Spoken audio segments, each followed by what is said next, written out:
Are you struggling to stick to our diet plan because of a tight budget? Well, worry not. Today I gonna share a effective and affordable diet plan to help you to lose weight without breaking the bank. So let's get started. Breakfast. Oatmeal with banana sliced and honey. 1 cup oats, 1 medium banana and 1 teaspoon honey. That's it. Next snack.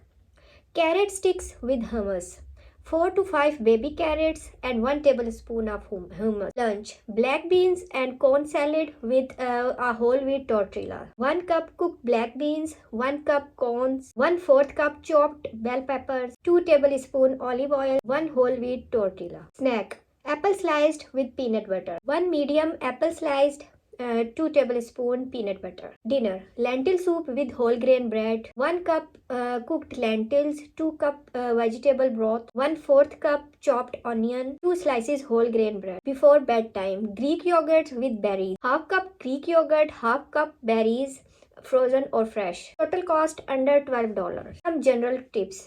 Buy in bulk like beans, lentils, oats, brown bread can be purchased in bulk to save money. Shop for seasonal products like carrot, apple, and berries are affordable and nutritious options. Use herb and spices for flavor instead of relying expensive sauces. Cook at home, preparing your own meal can save you up to 50% compared to eating out. Remember, this is just a sample meal plan, and you should consult with healthcare professional and dietitian for personalized advice. Additionally, make sure to drink plenty of the water throughout the day. So comment below which topic I explain next.